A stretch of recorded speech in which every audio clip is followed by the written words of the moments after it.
What's up, everybody? My name is Kier, and you are watching the important things that really matter.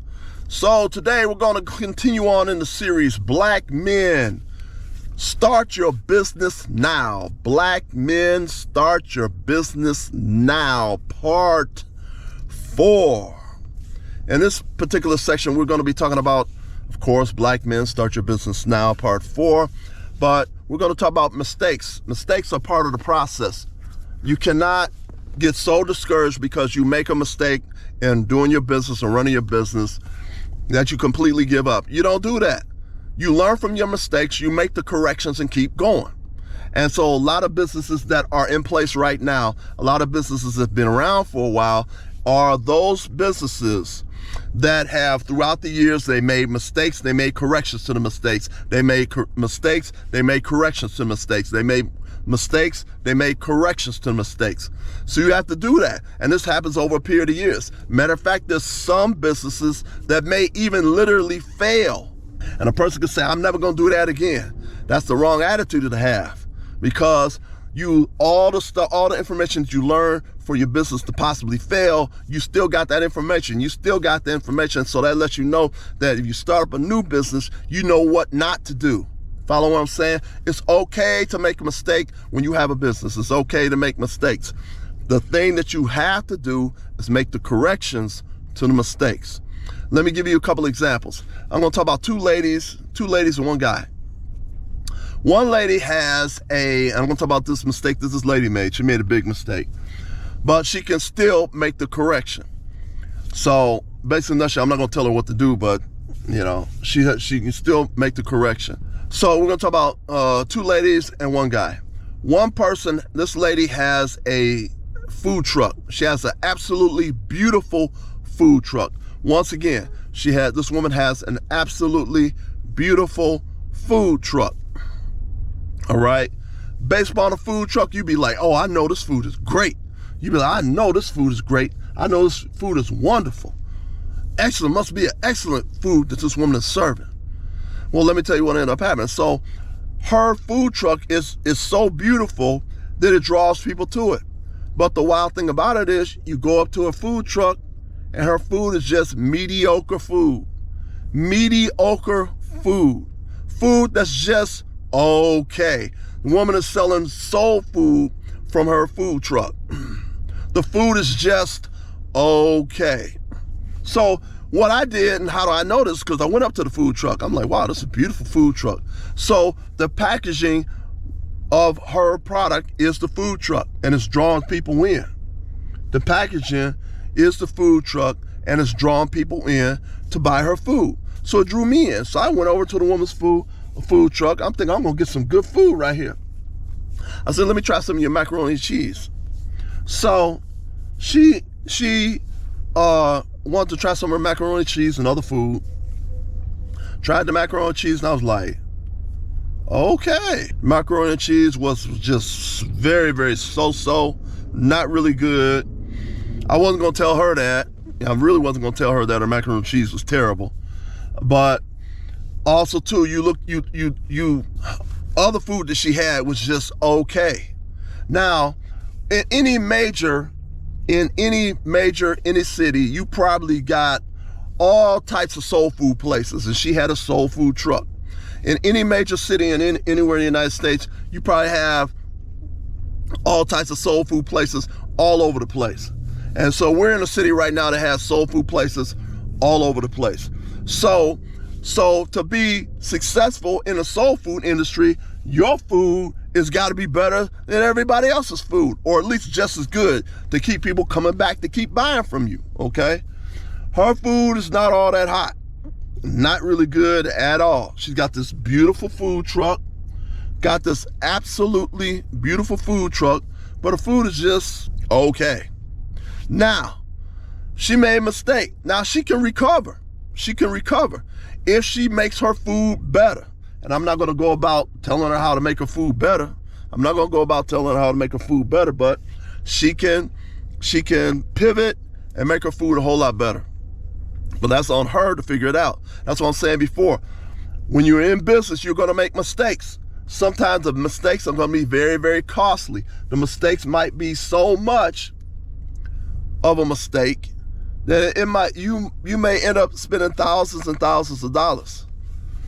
But just because you made a major mistake in your investment does not necessarily mean that you just completely give up because you made this major mistake. So you got to still hang in there, make the corrections to whatever mistakes it may be. Whether you might need to make your food better, or whether you might need to hire some new people. You do not want to hire some people with nasty attitudes. I know a guy right now who's got who's got a business. His daughter got the most nastiest attitude on the planet. And sometimes the wife, but mainly the daughter has got one of the most nastiest attitudes on the planet. Now, when her father is in the business, she got a decent attitude in front of everybody. But when the father leaves, she go back to having a nasty attitude. So when you have your own business, you have to have people that have a pleasant personality, that have a good personality, that smiles, make the people feel wanted, make the people feel like, hey, come on in and come on back. You do not want to have people who have a nasty attitude working for you. Not at all. It's going to cost you a lot of money. It's going to cost you a whole lot of money. That nasty attitude from your employees is going to cost you a lot of money, and you're going to have to deal with it. Or if you're dealing with a person, especially if it's a family member, you may not want to have family members working for you all the time because you may have to put them in their place. You may have to say, listen, you're going to have a nice personality, or you're not going to work here, or I'll just put you in the back when you do work with all the other people doing the work instead of being on the cashier. You put the people on the cashier who's got a nice, pleasant personality, which is going to draw people to continue to keep coming to you. But if you got people working for you, got a nasty attitude, you got to either get rid of them or put them in the back where they're doing work where nobody has to see them. Okay, now this is how you resolve your problems. You figure out where you got the problem at, and you get rid of the problem, or you move the problem around somewhere else where it's not going to affect your business. You follow what I'm saying? Now, we're going to talk about another lady. Now, the first lady made a mistake, but she made a major mistake with the quality of her food. And then I stood back and watched her business, and she got very few people coming up buying her food. There's people that will come to try to support her. She has very few people coming up to buy her food because her food ain't all that good. All right, let's go to the next person. Here's another lady who's got a business. She has a baked good business. The baked good business, she's got it nailed. She's been in business for a number of years. I think the woman been in business at least 8 to 10 years. And this location that she has is a new location. Her product is excellent. You have to have an excellent product or an excellent service. You have to have an excellent product or an excellent service. That's number one. All right. This woman got it nailed. She has an excellent product. She sells baked goods. Her cakes are very tasty. Her cakes are very moist. So she's selling a high quality product. Her cheesecakes are excellent. They're moist. She has numerous cheesecakes, numerous cakes, cookies. Excellent. Her product is absolutely excellent. And in addition to that, the store that she has is a very, very, very nice looking store. Beautiful store. If you look on the outside of her store, you'll be like, wow, this is nice. I'd like to go walk in here just to see how the place is, because she did a really, really nice job on the outside of the store. When you walk in her store, she's got jazz music playing. She's got some jazz artists, black jazz artists around, picturing them around the store, jazz music playing. Just the whole atmosphere is a beautiful atmosphere to go along with the product that she's selling, which is baked goods. So her business is the outside packaging, and also the packaging around the baked goods that she has is high quality, and the product is high quality. Now, what is the result of that? The result of all that, nice looking building, nice looking inside, nice looking period, all on the inside, all on the outside. The building's nice, and it's a small building too. When you go in, you feel comfortable. You want to sit down, relax, chill, get yourself a cup of coffee, get yourself 1 or 2 pieces of cake, get you some cheesecake. Sit down, chill, relax. You got Wi-Fi there. The business is going. Let me tell you what the result of all that is. The result of all that is this. People are in this woman's business 7 days a week. 7 days a week. People are in her business. Every time I go into her business, she got people coming in there. And they're making big orders too.